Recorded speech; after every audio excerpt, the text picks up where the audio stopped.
Bani Israel bikin piramid, siksa. Bani Israel buat sphinx, siksa. Terjadinya di masa ini.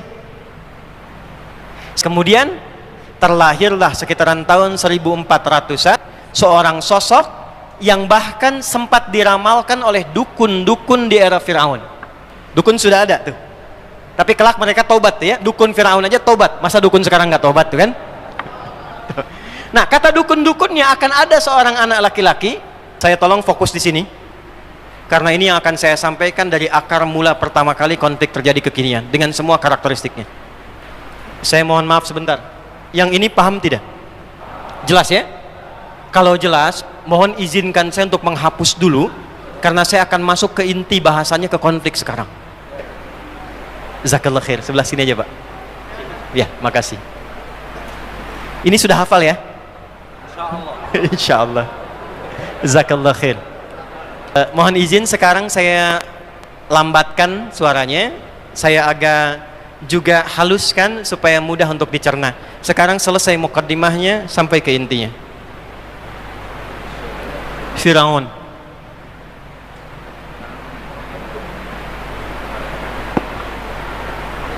Eranya berganti. Bani Israel yang punya privilege, bahasa keren sekarang, kemudian berganti, mereka ada di bawah, jadilah budak. Dan itu generasi yang cukup lama. Ingat, tidak disebutkan siapa namanya sosok ini. Ini gelarnya. Kalau di Quran tidak disebutkan siapa nama detailnya, kapan kejadiannya. Ini memberikan kesan bahwa sifat-sifat dan karakter ini akan terjadi lagi di masa depan dengan tokoh yang berbeda, tapi dengan cara yang sama. Ingat itu baik-baik ya. Maka nggak usah dicari ya, nggak usah dicari siapa nama sejatinya, itu nggak ada kerjaan ya, karena yang dimaksudkan itu hikmahnya, bukan nama aslinya ya. Turunkan ke sini, ada ramalan akan datang lahir seorang bayi laki-laki yang akan menghancurkan kerajaan Firaun ini. Maka keluarlah dekrit dari sini. 1, lakukan spionase yang sangat terukur. Perhatikan baik-baik ya. 1, apa ukurannya? Tempel setiap perempuan yang sedang mengandung oleh seorang intel untuk mengamati, lihat apakah lahir itu laki-laki atau perempuan. Kalau perempuan, bebas hidup. Kalau laki-laki, eksekusi langsung di hadapan ibu yang baru melahirkannya. Cara mengeksekusinya, maaf, ambil bayinya, lempar ke bawah, dan gorok berkali-kali sampai dia wafat. Kalau disembeli tapi tidak dijatuhkan, itu bahasa Arab disebut nahar namanya. Unta itu disembeli tapi tidak dijatuhkan, makanya unta disebut dengan nahar. Inna a'tainakal kautsar fasalli lirabbika wanhar. Karena unta nggak dijatuhkan dulu, langsung nahar namanya. Di sini di bagian naharnya, dekat kerongkongannya. Tapi kalau kita jatuhkan dulu, seperti kambing, kerbau, sapi ya dan sejenisnya, dijatuhkan dengan lembut, lantas kemudian disembeli sekali sembelihan, itu zabaha namanya. Zabaha yadbahu zabha. Tapi kalau berkali-kali begini, itu zabbaha yudabbihu. Al-Baqarah ayat 49, paling kiri sebelah atas di mushaf. Wa idh najjaynakum min ali fir'auna yasumunakum su'al azab yudhabbihuna abna'akum. Itu saking kejamnya Firaun, setiap intel itu mesti membawa pisau yang sudah tajam terasa. Kalau lahir laki-laki, bayi merah, langsung ambil, jatuhkan di hadapan ibu yang melahirkannya, gorok sekali-kali, berkali-kali sampai dia meninggal. 1. 2. Firaun membuat sistem tata negara yang didukung oleh 2 pokok yang paling kuat.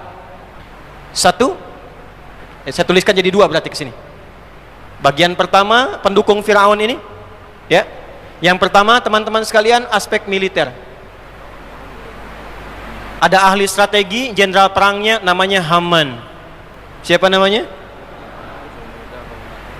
Yang kedua, dia siapkan pemodal. Ya, kalau sekarang ada istilah-istilah apa namanya? Istilahnya apa namanya? Oligarki. Ya, diistilahkan sekarang pengusaha gelap ketemu dengan penguasa zalim. Ya, itu namanya korun. Korun. Jadi korun itu penyandang dananya, aspek ekonominya.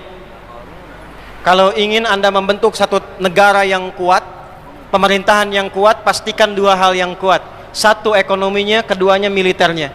Teori ini sudah dipraktikkan oleh Fir'aun. Dia punya kuasa karena punya militer yang kuat, jenderal yang hebat, ahli strategi. Yang kedua punya penopang dana dari bidang ekonominya, yaitu Qarun. Ditemukan di mana keterangan ini? Al-Quran, surah ke-40 Ghafir, di ayat ke-23 sampai 24.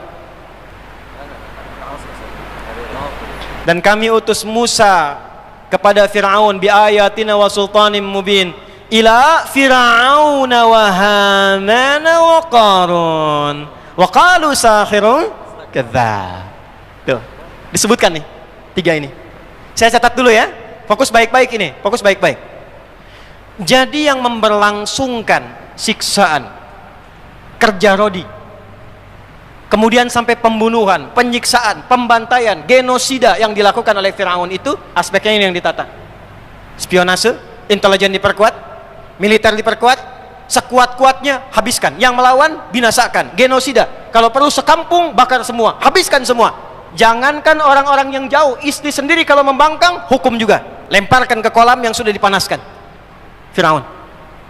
Siapa yang tidak ikut dengan perintahnya selesai, karena dia sudah menhabiskan diri dengan tingkat rasial yang paling tinggi. Dan cuma dua orang di muka bumi yang menempati posisi ini. Satu Namrud, kedua Fir'aun yang mengaku Tuhan. Bahkan secara gamblang dia menyatakan, Fir'aun mengatakan ana rabbukumul a'la, aku Tuhan kalian yang paling agung. Ya, manusia sekarang gak sampai ke level itu. Ya, saya pernah mendapatkan dan mendengar di Indonesia pernah ada ke level malaikat. Ya, LE pernah mengklaim dirinya malaikat dan meminta kepada gubernur Jakarta periode yang lampau sekali untuk mendaratkan Jibril di Monas. Ya, maka ditangkap oleh polisi kita, dihukum 2 tahun. Alhamdulillah polisi kita jangankan teroris, malaikat ditangkap tuh. Ya, kita dukung itu. Nah ini, apa kaitan kemudian dengan generasi ini? Musa alaihissalam, lantas singkat dia terlahir. Ini kalau saya bicara terlalu detail nanti bocor. Ya, lebih baik kemudian kita bicarakan yang umum saja. Bocor yang saya maksudkan boleh jadi ini menjadi strategi yang sangat penting, gitu kan? Musanya ditempatkan oleh Allah di dalam inti kerajaan Firaunnya. Tumbuhnya di situ, dirawatnya di situ. Paham nggak? Tumbuh di situ, dirawat di situ, sampai kemudian ditahbiskan menjadi nabi dan rasul. Secara singkatnya membawa semua keturunan Bani Israel yang masih ada untuk keluar dari negeri ini. Karena Firaun nggak mau damai, nggak ada gencatan senjata, nggak ada damai. Pokoknya sepanjang masih ada genosida, habis semua, nggak ada damai-damaian. Makanya kalau ada yang sekarang seperti itu keturunan sana tuh. Musa membawa kaumnya, karena dalam bahasa lisannya Musa ya qaumi, kaumku, keluar dari Mesir. Fokus. Fir'aun ditenggelamkan oleh Allah di Laut Merah persis di depan mata Musa dan semua pengikutnya. Musa ditemani oleh saudaranya namanya Harun. Musa punya bapak namanya Imran, bukan Imran yang bapaknya Maryam, tapi Imran yang lain. Ya, Imran punya anak 3, satu Musa, yang kedua Harun, yang ketiga perempuan namanya Maryam. Itu unik sekali. Makanya nanti ketika Maryam ibundanya Isa alaihissalam mengandung dan melahirkan karena diizinkan oleh Allah, maka dituduh oleh kaumnya, ya ukhta Harun. Itu kalimat majas untuk memberikan kesan kamu kan orang soleh, perempuan soleh seperti Maryam dulu yang soleha, yang punya saudara namanya Harun. Kenapa kamu menyimpang? Kenapa kamu berzina? Itu ditemukan nanti di surat Maryam. Balik ke sini. Musa dan Harun membawa kaumnya ini yang telah keluar dari kejaran dan perlakuan serta kekejaman Fir'aun, selesai keluar dari Mesir. Sebelum saya sampaikan sampai ke titik ini, saya ingin terangkan satu hal yang penting dulu. Saya mau tanya pada Anda sekalian, pernah ada yang tahu nggak berapa jumlah umat Nabi Musa, kaumnya Musa yang ikut dengan Nabi Musa keluar dari Mesir pada saat itu? Berapa jumlahnya? Gampang, jumlahnya banyak. Itu aja ya, kalau pusing. Jumlahnya banyak. Saya tuliskan misal, permisalan 100 orang. Misal saja. Ini telah mengalami sisa-sisa penjajahan, perbudakan, penindasan, tekanan. Saya tanya pada Anda, punya beban psikologi nggak? Punya kenangan nggak? Punya memori enggak? Saya tanya pada Anda, 100 ini adatnya sama tidak? Karakternya sama enggak? Sifatnya sama enggak? Sifat mereka berbeda, karakternya tidak sama, dan mereka menyimpan memori yang berbeda. Ada yang yakin dengan kenabian Musa dan Harun, ada yang taat dengan Musa dan Harun, tapi yang ada pengen ikut-ikut aja, yang penting selamat dari Firaun. Ingat ya? Yang penting selamat dari Tapi yang Anda jangan lupakan, penjajahan, penindasan, perbudakan, genosida itu akan melahirkan luka sosial dan psikologi yang sangat dalam, lebih dalam daripada diputuskan cinta. Dan seringkali ketika mendapatkan kenyamanan, justru pengalaman ditindas itu dipakai untuk menindas orang lain lagi. Kalau nggak percaya gini nih, dulu saat kita berjuang nih, Bung Tomo berjuang, pahlawan kita berjuang, dari Kiai Hasim dari Jombang itu punya sayap militer, Panglima Resimennya Kiai Haji Hashim Asy'ari. Di Jawa Tengah itu masuk nanti Mr. Kasban sehingga di Mejo, sampai ke Jawa Barat Kiai Haji Nur Ali itu, ya, semua berjuang. Tapi kalau kita baca sejarah, bukankah di era perjuangan itu ada pengkhianatnya? Ya, lihat pola Belanda pada masa itu, ada divide et impera, pemecah belah, ada manipulasi, ada penipuan, ada mengambil hak tanpa dibenarkan. Saya kemarin baru dari Belanda, kemudian mampir ke Delft. Tahu Delft? Ya, itu lampu merah sonoan dikit tuh, ya. Di Delft itu tempatnya company, bahasa kitanya, bahasa Inggrisnya company, VOC. Ternyata mereka itu kumpulan sebagian dari Yahudi yang membentuk konsorsium untuk mendapatkan sumber rempah-rempah. Itu ternyata, maaf, kantornya kecil sekali. Saya punya dokumentasinya, cuman gudangnya besar. Kumpulan mereka itulah yang menggerakkan kemudian mereka datang ke tanah air, sampai dengan ke Nusantara, sampai kemudian mempraktekkan penjajahan yang membackup pemerintah Belanda. Jadi yang membangun Belanda itu hasil pajaknya dari VOC. Berapa yang didapatkan dari VOC itu? Yang saya mau katakan, dulu waktu VOC datang, pengkhianatnya ada nggak di sini? Ada. VOC waktu itu mengadu domba tidak? Adu domba. Menipu tidak? Menipu. Pangeran Diponegoro kan ditipu, ya kan? Mengagresi tidak? Mengagresi. Sekarang kita telah merdeka, 17 Agustus tahun 1945 kita merdeka sampai dengan sekarang. Pertanyaan saya, ada nggak perilaku anak negeri yang nggak jauh beda dengan perilaku penjajah masa lalu? Yang menipu ada? Ada. Yang memecah belah ada? Yang memanipulasi ada? Itu yang saya maksudkan, luka sejarah yang lama itu seringkali memberikan kesan sehingga tanpa sadar dipraktekkan pada generasi berikutnya.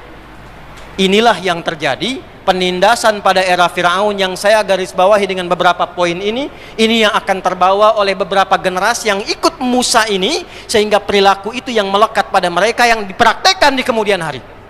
Ini saya kotak ini. Ini nggak akan saya hapus, dan tolong jangan dihapus kalau saya minta hapus ini. Ya, keluar dari Mesir, selesai. Maka perintahnya dari Allah Subhanahu wa Ta'ala, satu, Musa ambil wahyu 10 perintah, 10 commandment, masuk ke Tur Sinai sekarang, wilayah Mesir.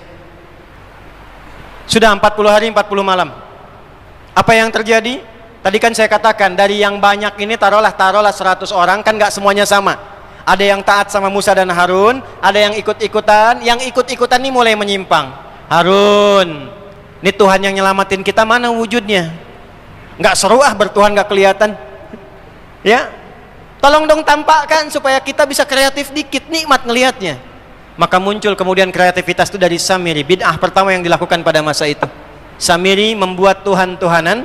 Makanya nanti kalaupun mereka mengklaim masuk surga, surganya surga-surgaan, ya? Tuhan-Tuhanan dari lembu, kemudian disembah dan sebagainya. Singkatnya, keluar Musa, turun, marah melihat itu, dihancurkan semua. Lalu 70 orang dipilih oleh Musa yang baik-baik. Makanya saya tulis 100. Yang tadi selesai. Kalian ini bagaimana? Belum basah, belum kering tapak kaki kalian. Dari keselamatan yang Allah berikan dari Firaun itu sekarang sudah menyimpang dari Allah. Marah Musa. Bahkan saudaranya ditarik jenggotnya tuh. Kamu kerjanya apa, Harun? Kata Harun, ya Musa, jangan begini, khawatirnya kita jadi fitnah nanti, ya.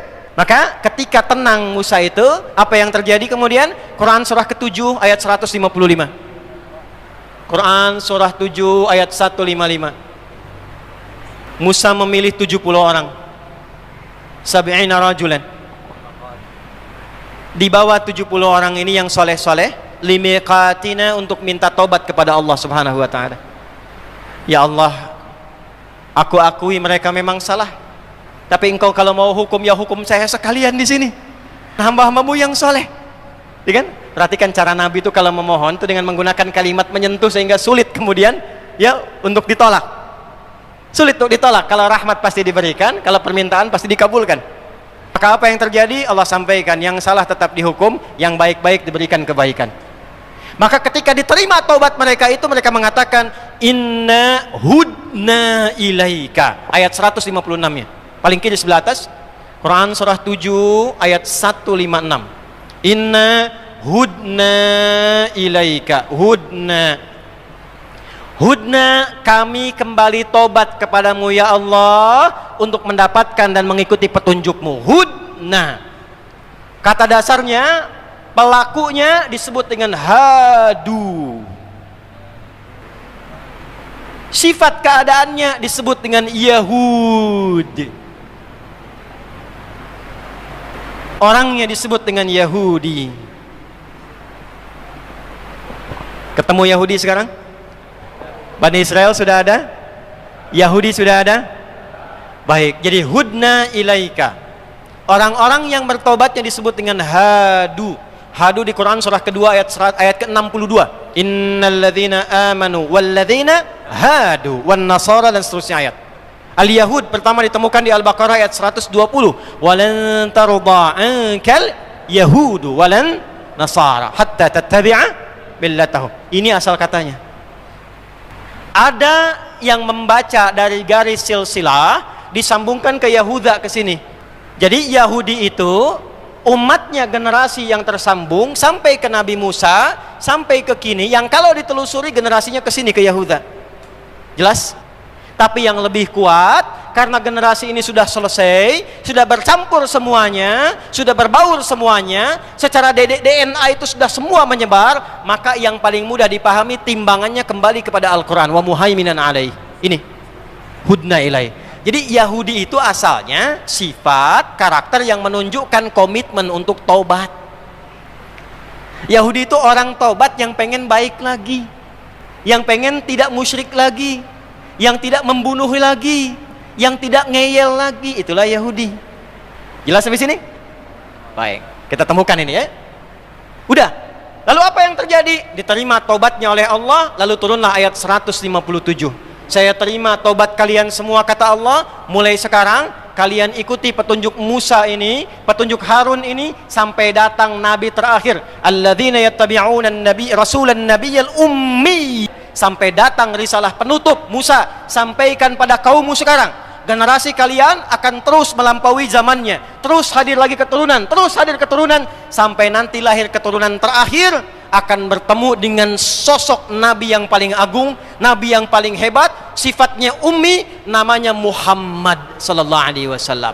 Maka disebutkanlah nama Muhammad dalam kitab mereka Taurat, sampai kemudian dilestarikan sampai ketemu di puncak nabi yang terakhir sebelum kedatangan Nabi Muhammad sallallahu alaihi wasallam, yaitu Nabi Isa alaihi salam. Jadi nama Nabi Muhammad tersebut dalam Taurat, tersebut dalam Injil, tersebut dalam kitab-kitab sebelumnya. Sudah disebutkan. Maka singkatnya, menerima mereka semua, lalu kemana kami ya Allah belum menemukan tempat sekarang? Maka disebutkanlah kemudian firman Allah, balik lagi ke tempat asal yang engkau di situ dapat diterima dengan damai. Bapak moyangmu pernah di situ, Ibrahim alaihissalam. Ishak lahir di situ, Yakub pernah tumbuh di situ. Hidup damai dengan orang-orang yang ada di sana. Balik ke sana lagi. Maka dibimbing ya mereka itu semua untuk memasuki kembali bumi Palestina yang tadi sudah dihapus. Kesini lagi. Al-Maidah dari ayat 21 sampai dengan 24. Ya, dari kanan dulu ke bawah. Ya qaumi dukhulul ardal muqaddasata allati kataballahu lakum. Wahai kaumku, kata Musa, ayo Allah sudah tetapkan nih tempat yang paling aman buat kita semua, dijamin damai dengan penduduk aslinya. Jadi ke situ itu bukan untuk menguasai, bukan untuk mengklaim itu negeri kami, bukan. Perintah Allahnya datang ke situ supaya bergaul dengan penduduk negeri. yang memang mereka kakek moyangnya dulu pernah tinggal di situ, akrab dengan penduduknya. Kalau ke situ ngikuti sistemnya, ikut damai hidupnya, tenang di dalamnya, jangan bikin ulah lagi. Bukan diminta untuk mengklaim ini tanah engkau, bukan. Nggak ada begitu. Ya, jadi hoax kalau ada klaim demikian. Jelas ya? Ya, kalau disebutkan, ya maaf, dalam kitab-kitab yang disucikan, saya tidak sebutkan namanya, Anda sudah tahu. Misalnya ada persepsi demikian, maka itu hoax yang paling populer di muka bumi saat ini. Saya berani mengatakan demikian karena di kitabnya juga tercantum seperti itu. Jelas sampai sini? Balik ke sini, belum selesai, sabar ya.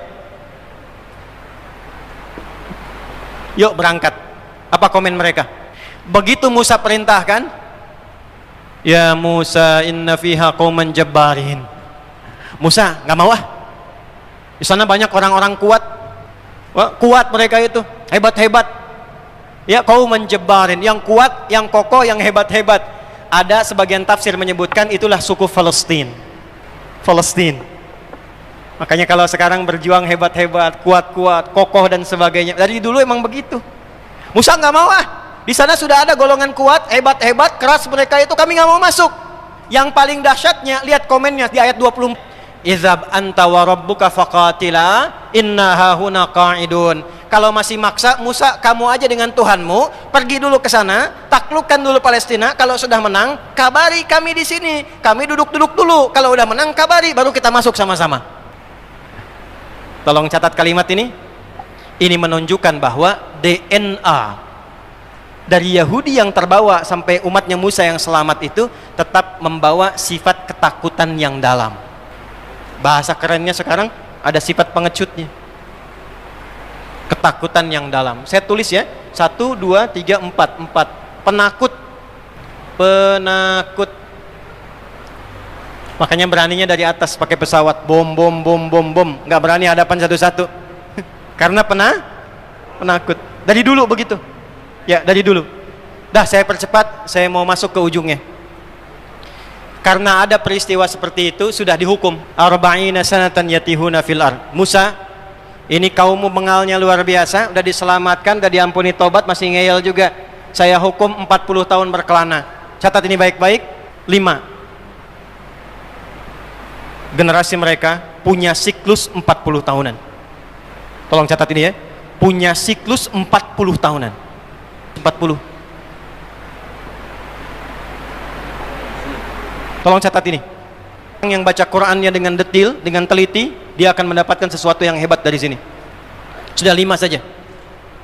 Yang kelima, yang terakhir, siklus 40 tahunan. Maka setelah itu Nabi Musa wafat di daerah dekat area situ, belum sampai ke situ. Setelah 40 tahun, itu Musanya wafat, Harunnya wafat, sebagian generasi tadi wafat, ada sebagian yang beranak pinak sampai melahirkan kemudian ada satu generasi dibimbing oleh satu orang yang sangat saleh, yang dia pernah menjadi asisten Nabi Musa saat bertemu Khadir. Ya, Khadir alaihi salam. Jadi kalau baca dengan benar bukan Khidir tapi Khadir. Ya, Khadir. Surat Al-Kahf, masih ingat ada 4 kisah viral? Kisah pemuda 1, kisah 2 orang sahabat, yang satu kaya, yang satu sederhana dan saleh, yang ketiga Musa dengan Khadir, yang keempat Dzulkarnain. Nah, bukankah Anda masih ingat yang menemani Nabi Musa untuk menemukan Khadir itu siapa? Yusha bin Nun. Maka setelah siklus 40 tahun ini, masuklah kelompok ini, komunitas ini, bangsa ini ke Palestina dibimbing oleh Yusha bin Nun. Masuk lagi setelah 40 tahun. Ada di sini. Nunggu siapa? Nunggu berjalan terus sampai munculnya seorang sosok Muhammad sallallahu alaihi wasallam. Singkatnya, tahun masuk ke 1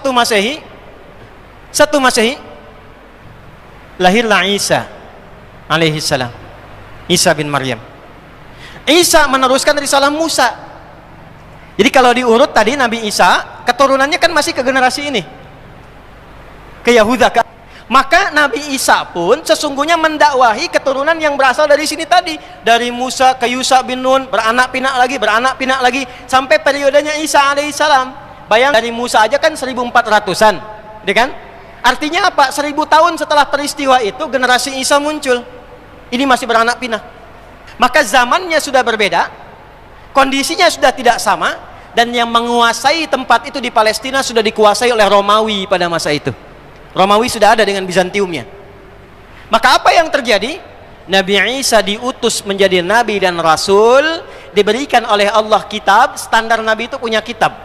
Wa idz akhadallahu mitsaqan nabiyyina lama ataitukum min kitab. Dapat kitab. Maka diberi nama kitabnya Nabi Isa untuk membedakan dengan kitabnya Nabi Musa. Kalau Musa itu Taurat, kalau Isa itu apa? Injil. Tapi kaumnya generasi yang sama, generasi keturunan dari umatnya Musa. Karena kaumnya Musa, maka sama dengan sifatnya Bani Israel.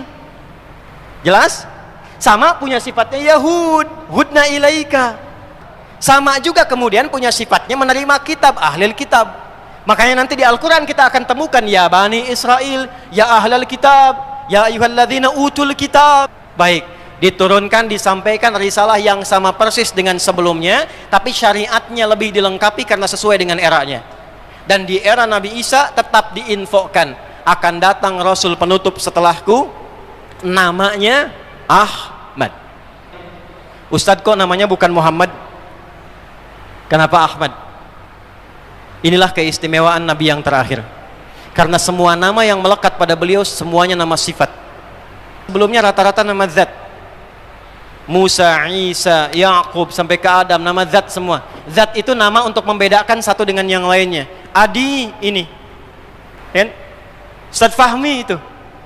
Adi saya nengok, Fahmi itu zat namanya.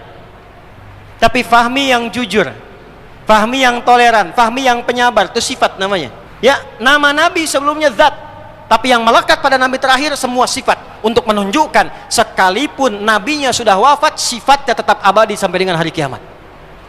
Muhammad sallallahu alaihi wasallam, ana Muhammad, ana Ahmad, ana al-Mahi, ana asy-Syafi, ana al-Kafi. Semuanya sifat. Maka orang-orang pada masa itu menduga Nabi Isa ini Nabi terakhir. Kenapa? Karena punya sifat yang sama di kitab mereka. Tentang ramalan nubuat Nabi terakhir itu punya sifat kasih sayang. Nama Muhammad gambaran kasih sayang. Bentuk yang unggul superlatif dari kata Mahmud. Dasarnya Mahmud, superlatifnya Muhammad, sayang terhadap semua. Jangankan manusia, pada tumbuhan sayang, pada hewan sayang, itulah Muhammad. Muhammadur Rasulullah. Walladzina ma'ahu asyidda'u 'alal kuffar ruhama'u bainahum. 4 kali disebutkan dalam Al-Quran. Semua menunjuk sifat kasih. Quran surah 3 ayat 144, Quran surah 33 ayat 40, Quran surah 47 ayat kedua, dan Quran surah 48 ayat ke-29. Yang kedua, selain baik dengan sesama, taat kepada pencipta. Saking taatnya, nggak ada yang bisa menandingi, melebihi semua nabi yang lain. Melebihi yang lain disebut dengan tafdil namanya. Taat kepada sang pencipta, satu aspek hamid. Taatnya banyak, sholatnya sampai bengkak kakinya, puasanya rajin sampai sunnah, baca Qur'annya luar biasa, kemudian infaknya diberikan dengan sempurna. Maka berubah kalimatnya menjadi isim tafdil dari Hamid menjadi Ahmad. Isa menolak klaim kaumnya, saya bukan nabi terakhir. Memang nabi itu punya sifat mirip dengan saya, penyayang, tapi kedekatannya dengan Allah nggak bisa ditandingi. Wa mubasysyiran bi rasuli ya'ti min ba'di ismuhu Ahmad. Baik, balik ke sini. Maka secara singkat disampaikan, saya bukan nabi terakhir. Karena itu mereka sudah tahu tentang kedatangan Nabi Muhammad. Sampai terjadilah peristiwa Nabi Isa itu kan tidak menikah. Ya, diangkat oleh Allah usia 33 tahun. Ya, masih pemuda. Diangkatnya usia berapa? 33 tahun. Makanya yang bisa diteladani dari beliau itu adalah kasih sayangnya, ajaran kasihnya. Tapi nggak bisa ditiru rumah tangganya karena nggak pernah nikah. Nabi Muhammad paling komplit, nikah iya, pemimpin iya, ya, dan segala aspek lainnya. Secara singkat, Nabi Isa di eranya saja, ketika mendakwahi, maka kaum nih, keturunan ini yang tadi ikut dari generasi Musa, beranak pinak, masih saja mewarisi sifat-sifat yang tertanam psikologis dari sejak mereka ditindas oleh Firaun. Isa pengen begini, Isa pengen begitu, nggak bisa, Tuhannya pengen begini, nggak bisa ikut kalian. Kalau memang nggak bisa, kamu mati sekalian. Seperti Nabi sebelumnya pernah dieksekusi. Nabi Zakaria itu dibunuh, Nabi Yahya itu dibunuh, dan Nabi Isa pun dikejar untuk disalib dan dibunuh. Selamatkan oleh Allah, inni mutawaffika wa rafi'uka ilahi di Ali Imran. Nabi Isa-nya diangkat, diserupakan di antara mereka, lalu kemudian itulah yang disalib. Secara singkat, orang-orang ini kemudian berkehidupan di situ, di bawah kekuasaan Romawi, berkembang, muncul ide kemudian, bagaimana kalau kita berontak saja kepada penguasa? Maka dipakailah kemudian ide-ide kecil Firaun, bikin gerakan. Kuasai dulu dagangnya, bikin gerakan. Ketahuanlah oleh kaisar pada masa itu, namanya Kaisar Herodian, di tahun 135 Masehi. Sekarang kita sudah lewat Masehi. Ya, sebentar lagi selesai berarti. 135 Masehi, kaisarnya Herodian. Karena ketahuan memberontak, maka hukum pada masa itu harus diselesaikan, dikejar, dieksekusi, dihabisi. Maka mereka kemudian diusir, ditindas lagi, dikeluarkan lagi dari bumi Palestina, keluar lagi dari sini. 135 Masehi, nyebar kemana-mana tuh. Ternyata di tempat lain pun gak diterima. Ke Eropa diusir, sini diusir, ya. Sampai ke masa-masa berikutnya pun ke negeri Eropa gak ada yang mau terima. Mereka punya satu harapan, cuman satu yang bisa ngangkat kita dan jadi hebat lagi. Cuman satu yang bisa mengembalikan marwah kita, keagungan kita, yaitu sosok Nabi terakhir yang diviralkan oleh Nabi kita Isa alaihi salam sampai ke Musa, sampai ke atasnya. Kita tunggu dan kita hadir di tempat Nabi itu akan hijrah saja.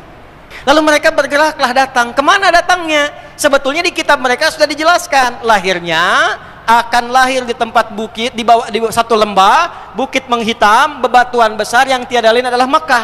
Cuman di kitab mereka disebutkan Nabi ini akan dipersekusi, Nabi ini akan ditindas, akan diusir dari tempatnya. Dari mana tahu itu dikonfirmasinya? Dari keterangan Warakah, caranya Sayyidah Khadijah binti Khuwailid. Jadi beliau itu, Warakah itu datang ke Mekah untuk menunggu Nabi terakhir lahir. Pekerjaannya nyalin Injil, nyalin. Di situ disebutkan Nabi terakhir ini punya ciri-ciri yang sangat jelas sekali. Sampai orang-orang pada masa itu lebih kenal ciri Nabi Muhammad dibandingkan dengan anak mereka sendiri. Kenal dengan Nabi dibandingkan anak mereka sendiri, tahu persis cirinya, saking viralnya. Maka apa yang terjadi? Nih saya garis bawahi, karena sifat mereka yang penakut yang keempat. Gak mau ke Mekah. Kalau nunggu Nabi di Mekah berarti nanti berpotensi ditindas lagi, diusir lagi. Mendingan kita nunggu di Yathrib aja, karena hijrahnya akan ke Yathrib. Kan di situ nggak ditindas lagi. Maka berangkatlah mereka ke utara Yathrib. Di utara itu daerah yang subur. Tuh adatnya Yahudi begitu. Datang ke Yathrib, ngambil utara. Yang utara itu yang suburnya. Yang selatan yang tandusnya. Yang selatan tuh yang sekarang area Masjid Nabawi dan sekitarannya. Nanti saya cerita. Tapi mereka datangnya ke utara, ke sini. Bayangkan, nggak mau berjuang bersama Nabi, nggak mau bantu Nabi, pengen nunggu Nabi aja nanti kalau sudah kuat datang ke Yathrib, yang akan membangun kota, mimpin umat. Persis sama dengan kelakuannya seperti era Nabi Musa. Musa, Anda aja yang pergi dengan Tuhan Anda ke sana, kalau menang kabari kami ikut. Persis sama. Maka saking mereka ingin nyamannya dan tidak ingin terganggu lagi, ngambil daerah yang utara yang subur. Di selatan ini nanti akan diisi oleh orang-orang yang datang dari Yaman. Dua suku besar nanti, Aus dan Khazraj. Mereka berdagang, sukses, bagus, kaya. Dan Yahudi ngambil yang utara. Saking traumanya dengan perjalanan sejarah masa lalu, maka mereka mulai menetapkan pada masa itu, supaya nggak diganggu lagi, supaya tidak diserang lagi, kita bikin strategi seperti Firaun punya benteng. Maka bikinlah mereka benteng di wilayah itu. 3 suku besar kemudian berhijrah ke wilayah yang kelak dikenal dengan Al-Madinah Al-Munawwarah. Jadi Yahudi bukan suku asli di Madinah, bukan. Mereka pendatang. Maka ada 3 yang viral: Bani Qainuqa, Bani Qainuqa, Bani Nadir. Qainuqa, Bani Nadir, plus 12 suku yang lain. Teman-teman, itu saat datang, baru menetap beberapa waktu, sudah membuat sayap militer. Setiap 3 suku yang besar itu sudah punya 700 pasukan militer. Belajar dari mana? Firaun, yang saya tuliskan. Mereka bikin benteng seperti Firaun bikin benteng di istananya. Sampai sekarang puing-puingnya masih ada, terutama bentengnya Ka'ab bin Ashraf. Nanti yang ikut umrah saya tunjukkan sebelah mana lokasinya, insya Allah. Nanti di surat Al-Hasyr akan ditemukan rahasianya. Wa dhannu annahum mani'atuhum husunuhum minallahi. Husun itu benteng, bikin benteng yang kokoh, berlapis-lapis. Lapis pertama ada perimeter lagi, tokohnya di tengah-tengah. Bikin kekuatan militer. Kalau kita ingin kuat di sini, kuasai militer. Bikin sayap militer, setiap suku punya 700 pasukan. Kedua, gerakan ekonomi. Bikin pasar. Gimana supaya kuat? Lihat Firaun. Harus ada oligarkinya. Ini yang harus dikuasai. Maka apa yang terjadi?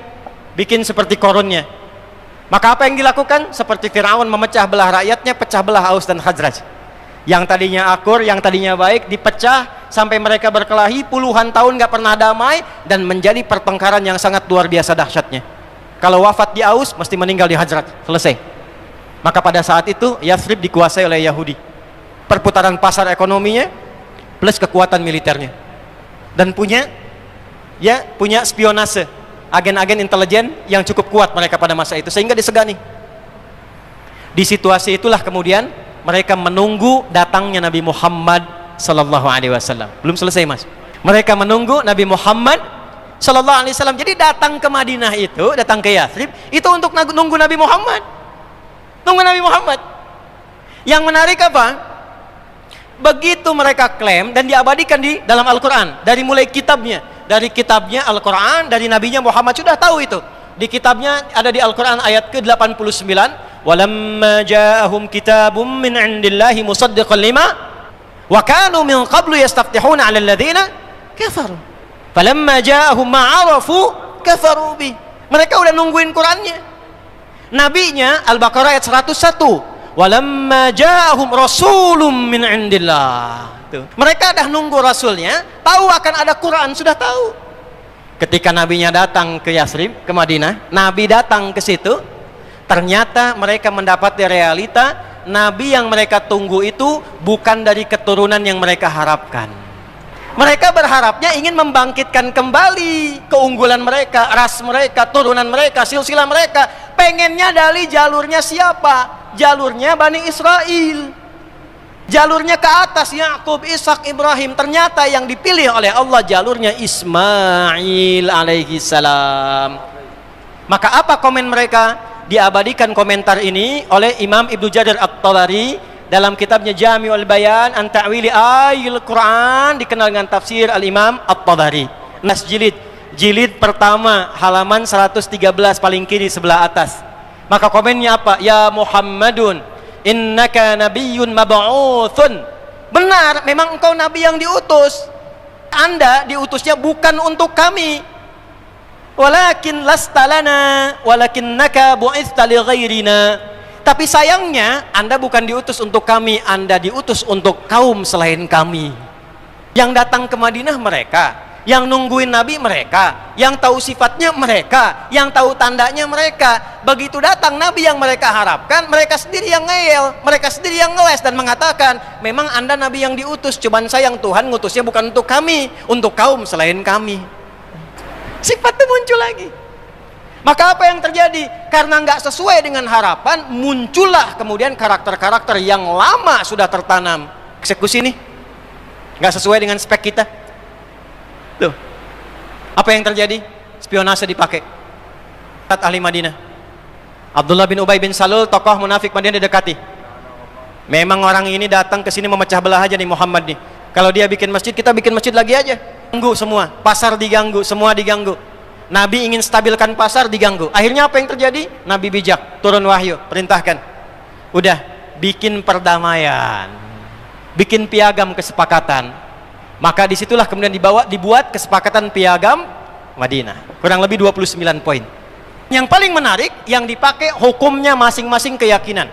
Orang Islam dengan hukum Islam, Yahudi hukum Yahudi, Nasrani hukum Nasrani. Apa yang terjadi? Tetap khianat juga. Di antara kesepakatannya, kalau urusan bangsa dan negara harus saling membantu. Terjadi serangan dari luar, siapa? Cuma orang Islam ini nggak bantu. Begitu perang Uhud, oke, kita bantu, kirim dia pasukan. Di tengah-tengah sepertiga pasukan itu dari 1.300 keluar. Puncaknya apa? Kita kerjain Muhammad, lempar aja pakai batu dari atas, undang ke benteng kita dari atas, turunkan batu kepadanya, timpakan langsung. Maka turun wahyu, diberitakan lewat malaikat Jibril, Muhammad jangan datang, engkau dijebak, balik lagi. Tapi yang paling menarik, yang akan membunuh Nabi itu temannya sudah bilang, jangan, gak akan kejadian. Pasti, nih lihat kalimatnya, pasti malaikatnya akan memberitahunya. Dan terjadi. Puncaknya pemberontakan. Begitu terjadi pemberontakan, keluarlah hukum. Yang memberontak mesti dikepung, mesti dikeluarkan dari Madinah. Maka dikepunglah semua golongan bani-bani itu, ya, Bani Qairodah, Bani Nadir, Bani Qainuqa, dikepung semua, dikeluarkan dari Madinah. Pengepungan itu diabadikan dalam surat Al-Hasyr. Tadinya mereka tidak ada yang optimis, nggak mungkin bisa kita kalahkan nih, bentengnya terlalu kuat, nggak mungkin dikalahkan, nggak mungkin dikalahkan. Bentengnya terlalu kuat, militernya terlalu kuat, strateginya terlalu kuat, sampai Nabi mengatakan, cuma ada dua cara yang Allah sampaikan kepada kita untuk mengalahkan itu. Satu, walaupun benteng mereka itu kuat, tapi Allah telah tanamkan di hati mereka sesuatu yang melemahkan benteng mereka, yaitu sifat ketakutan yang sangat dalam. Al-Baqarah ayat 78 sampai dengan ayat 80. Ya, fi qulubina ghulf balla'nahumullahu bikufrihim faqalilan ma yu'minun. Jadi di hatinya itu sudah ada ketakutan yang mendalam. Karena takut, maka mereka membuat parameter-parameter, takut sekali. Maka ada satu yang harus dilakukan sebelum kemudian itu terjadi. Maka yang paling atasnya itu, pimpinan atasnya, ya, itu harus diambil sifat takutnya itu, untuk diambil masuk ke dalam jantungnya sekalian. Maka dirumuskan strategi. Nabi angkat tangannya, kata Nabi, siapa yang bisa membawa kepadaku Ka'ab bin Ashraf, itu tokohnya pada masa itu. Maka Muhammad bin Aslamah mengacungkan tangannya, dia mengajak kerabatnya. Gimana caranya kita membuat strategi bisa masuk ke wilayah bentengnya? Maka disusun strategi. Bagaimana caranya? Secara singkatnya, Yahudi itu gampangnya senang dagang. Maka dibawa diplomasi, dia katakan, Ka'ab bin Ashraf, saya mau dagang nih, ya. Oh, engkau kan temannya Muhammad. Enggak, saya udah benci sama Muhammad. Maka nyamar dia. Bagaimana caranya? Dia buktikan dengan menghina Rasulullah, tapi sudah minta izin pada Nabi. Satu-satunya manusia yang diizinkan menghina Nabi cuma Muhammad bin Salamah. Satu orang dibolehkan. Dia mencela Nabi karena itu dia yakin, oke, kalau gitu saya yakin kamu teman saya. Maka kalau kamu mau pinjam uang kepada saya, kan mau pinjam uang tuh buat modal, ya, secara singkatnya, jaminannya apa? Inilah bengisnya Yahudi. Jaminannya anak kamu, istri kamu dulu, istri kamu. Makanya mereka sekarang menculik anak-anak, menculik perempuan, dibawa bukan untuk apa-apa, supaya jadi jaminan. Itu sudah dari dulu karakternya, itu akarnya. Antum sekarang melihatnya hanya, oh ini Hamas bawa tawanan culik. Ya akhi, otaknya dipakai sedikit lah, ya. Itu sebelum terjadi, yang di sana tuh udah nyulik duluan, anak-anak diculik, perempuan diculik, orang tua diculik, dan bukan satu dua orang. Tanya sama teman-teman kita nih, ratusan ribuan orang diculik. Supaya apa? Jadi jaminan keamanan. Jaminan keamanan. Akhirnya apa yang terjadi? Dia masuk, sudah dia datang ke tempat orang, dia bikin benteng di situ, dia ambil pasarnya, dia monopoli tempatnya, dia jauhkan orangnya, dia pecah belah kemudian masyarakat yang ada di situ. Itu bukan hanya terjadi sekarang, zaman Nabi sudah begitu, tempatnya di Yathrib. Makanya komen para sejarawan, pasar terburuk setelah Kufah itu Yathrib pada masa itu, sebelum dibenahi oleh Nabi. Jadi datang ke situ, mengeksploitasi wilayahnya, ambil yang paling subur, kemudian tindas orang-orangnya, kuasai pasarnya, kemudian tindas orang-orang sekitarannya, ambil pasarnya, dan kuasai militernya. Itu mereka. Maka kemudian, nggak bisa lah, masa orang sehebat engkau mengambil istri kami, setampan engkau mengambil istri kami. Kalau begitu, kata Ka'ab bin Ashraf, anak kamu saja. Nanti apa kata orang-orang Yahudi yang lain, kaum kamu itu, masa bangsawan Yahudi cuma ngambil anak orang? Kalau gitu bagaimana kalau senjata kalian saja? Maka tiga orang ini sepakat, baik, senjata kami akan kami kumpulkan sebagai jaminan pinjam modal darimu.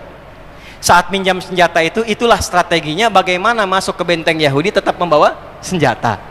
Pada masa itulah masuk kemudian ke dalamnya, senjata masih dibawa. Lalu Ka'ab bin Ashraf ini orangnya modis, selalu pakai parfum, dan selalu ganti-ganti perempuan. Malam itu baru nikah dengan istri yang baru. Saat akan malam pertama, kata istrinya, ada panggilan dari luar kan, Ka'ab, Ka'ab keluar, kita ada janji. Kata istrinya, jangan keluar suamiku, saya mencium bau tetesan darah di luar. Kata suaminya, nggak mungkin, tenang aja, ini kan benteng yang kuat. Keluar dia. Begitu keluar, secara singkatnya dicium oleh sahabat tadi, engkau wangi sekali, ajak jalan-jalan, karena luas sekali. Ajak jalan-jalan, begitu pengen nyium lagi, boleh nggak cium lagi, tundukkan kepalamu sedikit, begitu ditundukkan, lantas kemudian dieksekusi, dibawa kemudian kepalanya diserahkan kepada Nabi Sallallahu Alaihi Wasallam. Begitu yang atasnya itu dapat, maka ciut nyali ke bawahnya semua. Itu yang menjadikan kalau komandannya itu di lapangan tuh kena satu, yang lain ciut semua, nggak ada yang mau berani. Makanya yang disewa tentara bayaran dari luar. Makanya pakai pesawat, bum bum bum bum bum, nggak ada yang pengen langsung. Kenapa? Karena memang DNA-nya penakut. DNA-nya penakut. Jangankan kenal pesawat, dengar takbir nih ya, dengar takbir nih, Allahu Akbar, lari semua tuh. Dengar takbir lari semua. Maka apa yang terjadi teman-teman sekalian? Dikepung semuanya, berlaku hukum mereka. Karena memberontak, kepung keluar. Maka dikepunglah benteng itu. Ketika dikepung itu mereka takut. Jadi cuma dua cara mengalahkannya. Imma dikepung sehingga lemah kekuatannya, atau diambil tokoh-tokohnya, ditukar dengan sandera-sandera yang ada. Jadi wajar kalau sekarang ngambil itu bukan untuk mengeksekusi pada dasarnya. Tapi memang fitrah mereka begitu. Kalau nggak begitu, nggak mau ditukar dengan ribuan tahanan yang sudah disiksa itu. Itu. Jelas sampai sini? Oke, selesai. Kalau sudah paham, bersih Madinah dari Yahudi.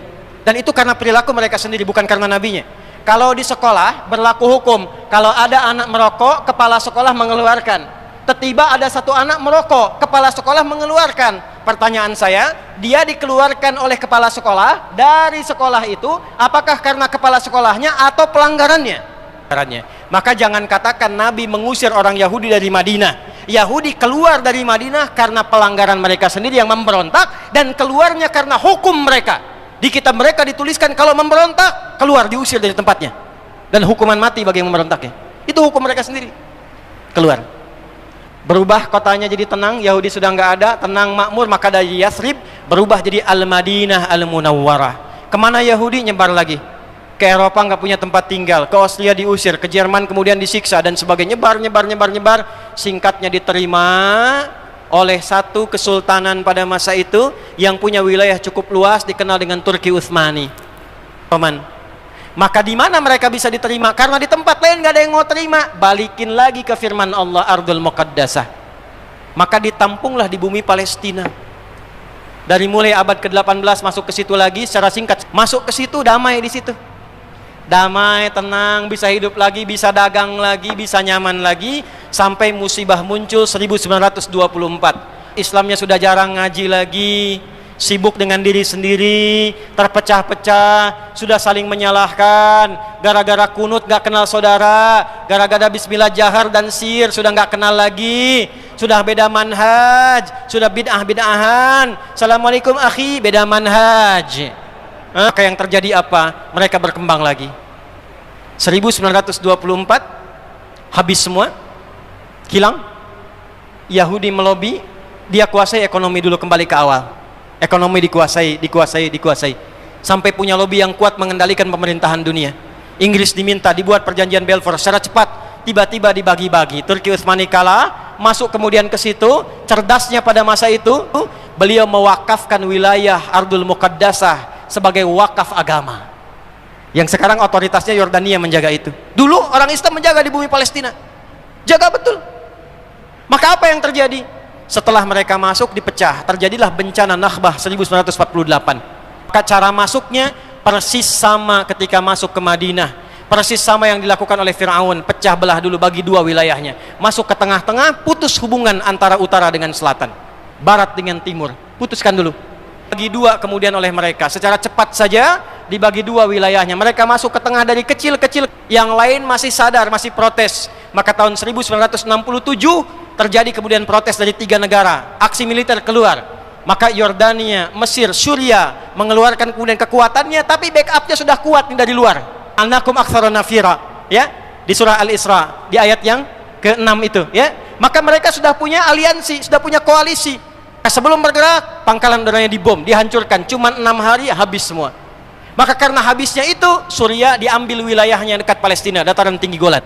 Di situ ada Bukit Zion, ya. Kemudian yang dari Yordania diambil, tepi baratnya Ramallah diambil. Kemudian yang dari Mesir diambil 2 bagian, Sinai dengan Gaza dikuasai. 1967. Maka beberapa bulan setelah itu berkumpullah 8 negara di bulan September, bertempat di Sudan. Beberapa negara Arab plus Afrika. Afrikanya ada Mesir dengan Sudan. Maka Saudi datang ke sana, Jordania datang ke sana, Syria datang ke sana. Mereka mengeluarkan apa yang disebut dengan resolusi Khurtum. Resolusi Khurtum. Poinnya 7. Yang 7 ini disingkat jadi 3 yang pokok. Disebut dengan la'atul thalath. 3 nouns, 3 penolakan. 3 penolakan. Ya, tidak mengakui Zionis Yahudi, tidak ada damai dengan Yahudi, dan tidak pernah membangun hubungan diplomatik dengan Yahudi. Siapa Yahudi yang dimaksud di sini? Itulah yang dimaksud gerakan baru, bukan Yahudi pada umumnya, bukan. Jadi orang-orang ini yang ketika di era Nabi terpencar, di masa Utsmaniyah ditampung, ketika itu lemah, mereka mulai muncul khayalan tingkat tinggi lagi. Sudah, Nabi sudah nggak ada yang diharapkan. Sekarang kita ingin membangun kekaisaran Solomon saja, bikin Solomon Temple yang baru. Kan lagi.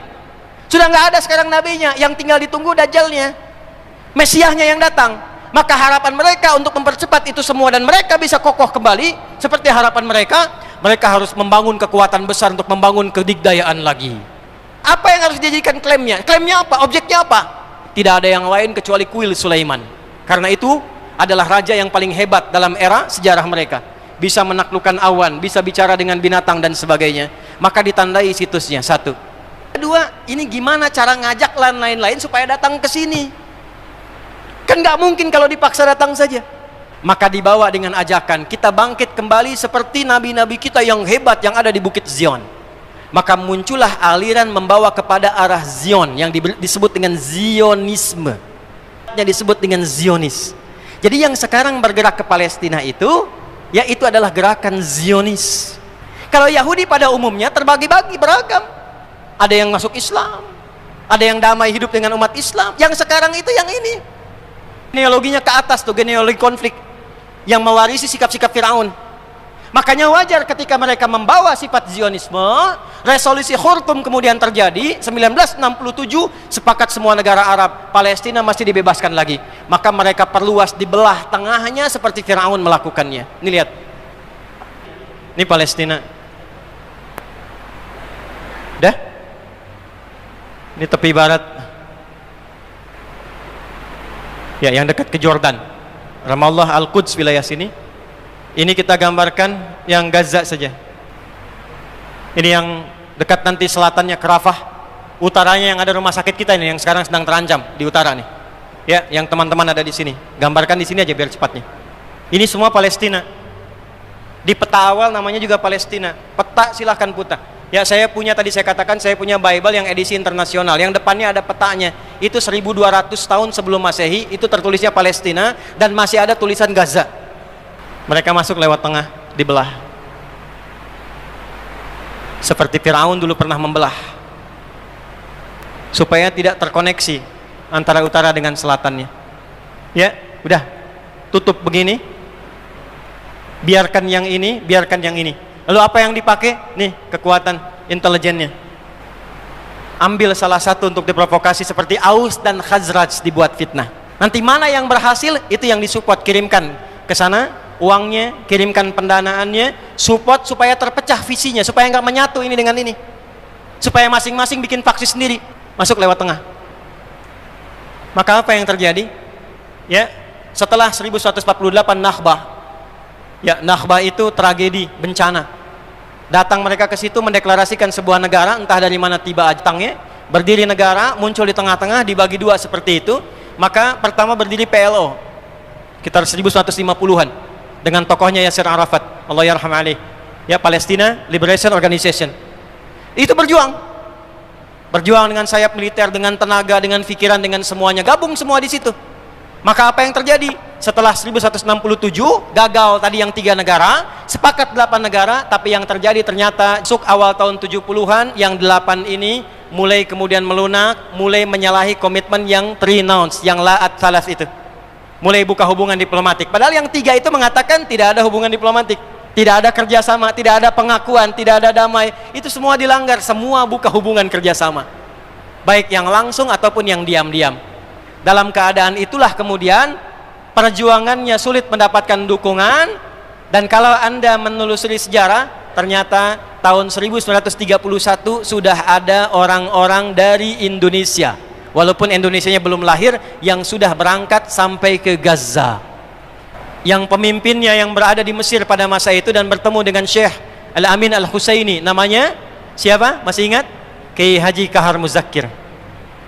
Kiai Haji Kahar Muzakir menggerakkan 6 orang pemuda dari Mesir untuk ikut berjuang, bahkan berjuang dengan militer. Ada yang namanya Jaka, ada yang dari Lampung, ada yang dari NTB, ya, ada yang dari NTB, ada yang dari Lampung, ada yang dari mana-mana. 6 orang berjuang sampai syahid di sana.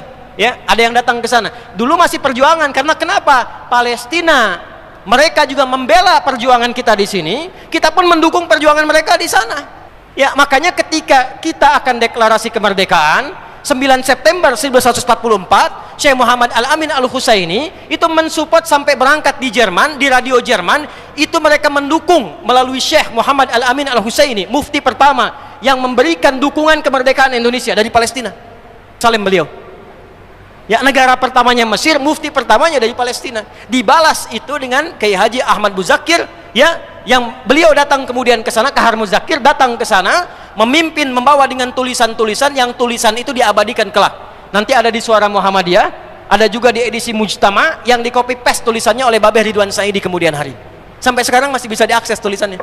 Saya mau katakan hubungan Indonesia dengan Palestina itu hubungan yang sangat dalam, sudah jauh-jauh hari, sudah masa sebelum kemerdekaan, saling support kemerdekaan. Jadi kalau sekarang ada di Indonesia yang kunutnya untuk Palestina, donasinya untuk Palestina, hartanya untuk Palestina, pikirannya untuk Palestina, karena memang kita satu dengan Palestina.